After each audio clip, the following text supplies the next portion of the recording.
Welcome to Business Over a Brew, the show where we talk business with some of the Riverbend's most interesting and influential business people, all while enjoying a nice brew at the Great Rivers Tap and Grill inside the Best Western Premier Hotel in Alton. In this episode, we'll talk with Edward Jones financial advisor and Alton Marquette head basketball coach Steve Medford. Steve will tell us how he balances a full-time career as a financial advisor, being a father of three, and coaching a successful high school basketball program, and why being of less than average height is a big advantage. It's the Business Over a Brew podcast from the Great Rivers Tap and Grill in Alton. Welcome to Business Over a Brew. I'm your host, Nick Darr. Pleased to be joined today by Edward Jones financial advisor and Alton Marquette head basketball coach Steve Medford. Steve, thanks for coming on the show. Appreciate it. Thank you, man. Appreciate it very much. Let's start with just tell us a little bit about yourself and your background and where you grew up. Yeah, I'm from Jerseyville. I was born and raised there. Got a whole family there. All my family's been there. My dad's been in the gasoline business, and he's got 3 gas stations there. So lived there my entire life. Grew up, dreaming to play basketball, college basketball, and build a business, really mowing yards. As a young man, I got to the point where I was mowing about 30 yards a week, and I started making that money, and my dad kind of introduced me to the stocks and got me intrigued by it, and I knew at a very young age this is something I wanted to do. So one question that some business owners struggle to answer is, what do you do? To keep that simple, I manage money for families to create wealth to obtain their financial goals. So, what do those financial goals look like? That could be planning for retirement. It could be living in retirement. It could be paying for college education. It could be, transferring wealth. So it's really finding and identifying what's important to that client. That becomes important to us in our office. So, those are some of the things we try to do. It's really, each person has different goals and different objectives, and what we try to do is put a personalized approach to it, and it's served us well. So you're obviously a great basketball player in high school, went on and played in college.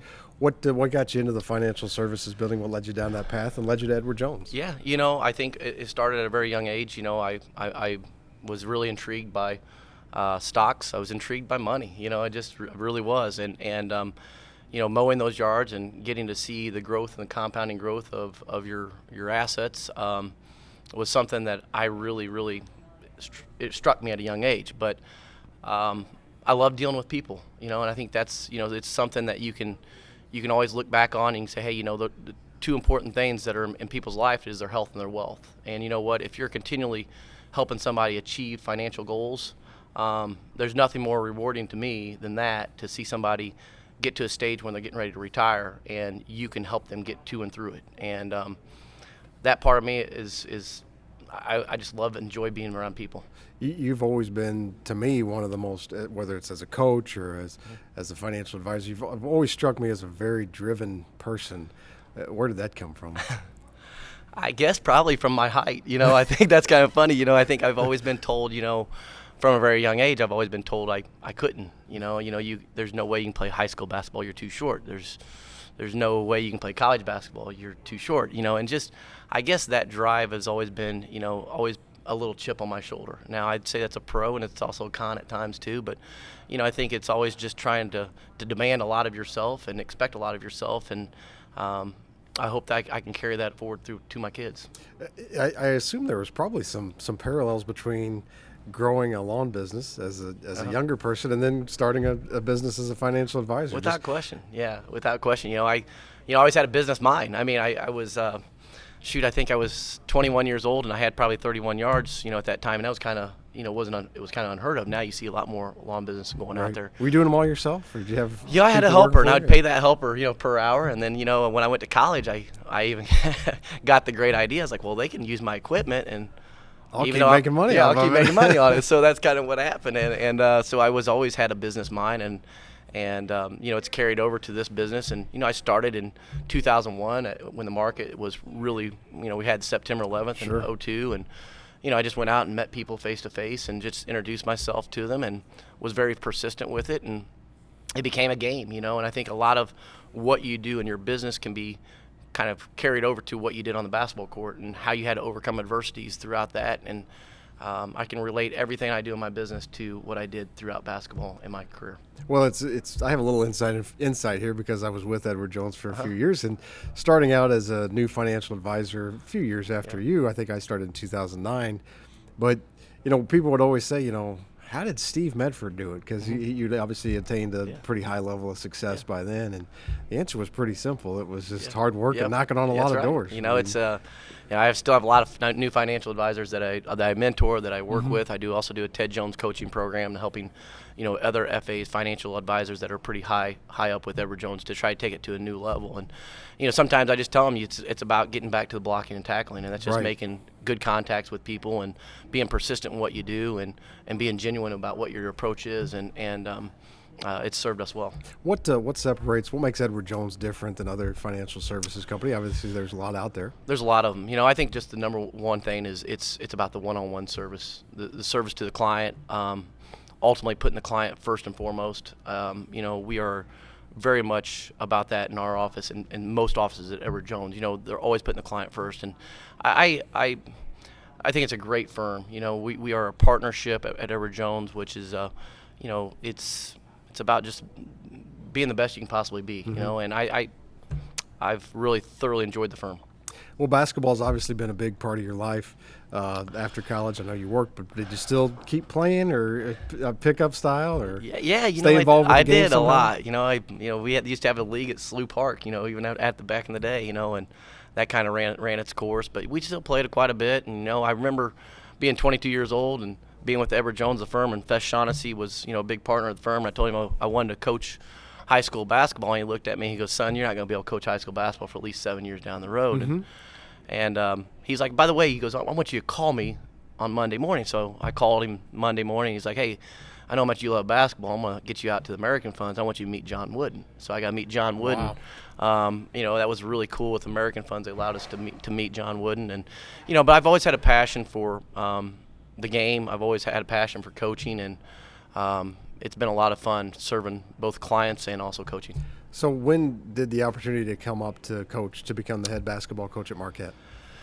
I think kind of back that up just a little bit before that. I was an assistant coach at Alton High for 6 years under Lee Bennett and Lane Bennett. And, I think after it had been about 10 years in the business, I kind of felt like I was very comfortable at where I was at. And I also felt like that in order to do it right, I knew it was going to take a lot of time, a lot of effort. And I didn't want to shortchange my clients by any means, but I also didn't want to shortchange kids either.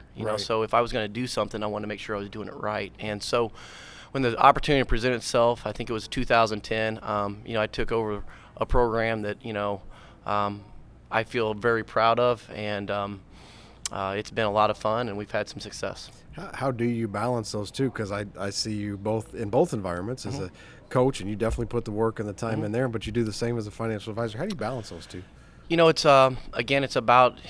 it's finding a good balance, but it's also having very good assistants. I've got really good assistants in Sarah Norman and Amanda Strader.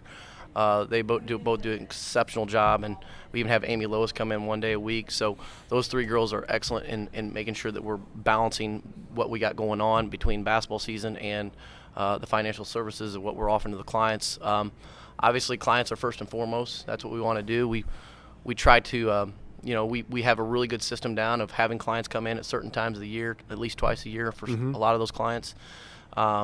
And then really, a lot of our practice and a lot of time it's done, 3:30, sometimes 5:30 at night. So, I think the balance really comes with your family. And I tell you what, my wife and my boys love it. And, a couple of years back, I thought I was going to quit. And my wife said, "Well, what are we going to do?"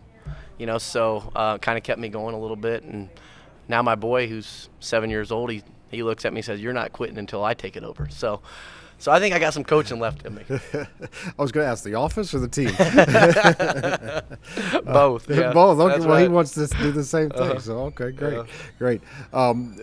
You mentioned, I assume the boys are a pretty big part of the program, too. They're all, most basketball coaches, their kids are always around. My oldest, who's 7 years old, he's really taken to basketball. And, it's fun because, you can see how much he looks up to you and how much he looks up to the program. But, there was a video on Facebook that showed a coach and the kids and the seniors that were graduating, and how emotional the kid got when those kids left. And you can kind of see that with our kids, how much, they become a family. Those kids on that basketball team, they really become a family of you and part of you. And I tell you what, Caden has really embraced it. He really has. There was a moment during last year's basketball season that I think really kind of, to me, it opened my eyes a little bit. I knew you from afar, but it just kind of gave me a different perspective on you playing Jerseyville at home. And the Marquette had made a big donation to the Shalley family. Yes. Who had lost their home in a fire to the ground, and made a big donation to the Shalley family, which was a great moment. Yeah. And I just happened to look at you, and you were really emotional in that moment. Yeah. Now, shoot, you're going to get me emotional right now, too. I was, because it was – man, it just said so much about our kids, and ultimately as a coach, what you're trying to teach, you're not only just trying to teach just the game of basketball, you're trying to teach the game of life, because that's what it's all about. And at that moment, it was, God, I had to go back, and God, I'm already crackling up right now just thinking about it. But man, I had to go back to the end of the line and kind of take a few minutes, because just knowing when I presented that to those kids, they ran with it. And I think a lot of people were expecting a couple $100, a couple $300, and shoot, the kids come up with like $2,500. Yeah. And that was just, our seniors running with it, and those guys did a great job. But yeah, and it's just a proud papa moment, and I'm still very proud of that moment. And it makes you kind of realize that when you give, it comes back to you tenfold. And I tell you what, there's nothing better than you can do as a human being to give. And that was a moment where I was really proud of my team. It, to me, was just a great, as you said, just a great human moment of, in about 5 minutes, we're going to try to kill each other on the basketball court. But right now, we're going to take some time absolutely. and give this family that lost their house, right at Christmas time. Yeah, I don't think there's much more than them wanting to beat us and us wanting to beat them at that time. But yeah, at that moment, it was a very cool moment. Something I'm very proud of. Something I'll always remember, and hopefully something like that we can do again this year to present to some families. So that's what we're really going to try to search with our basketball team, is how can we replicate that moment, because that was probably one of the most proud moments I've had at Marquette. More than any wins? More than any wins, more than any sectional championship, more than any regional championship. That was a proud moment. Very cool. Well, Marquette's obviously lucky to have you. Your clients are lucky to have you. If somebody wanted to get a hold of you for financial services, how can they do that? They can call us at 618-498-8523, or they can visit our website at edwardjones.com. And again, I appreciate it. Well, Steve, it's nice to know you. Appreciate you coming on. Thank you very much. Damn, you about got me crying about that shout. That one out, did you? Pull that one out. God. Thanks for watching the Business Over a Brew podcast. For more video of me drinking free beer with some of the Riverbend's most interesting and influential business leaders, visit AltonDailyNews.com and click on the podcast page. To enjoy a great meal with great food, great service, and great atmosphere, visit Great Rivers Tap and Grill inside the Best Western Premier in Alton.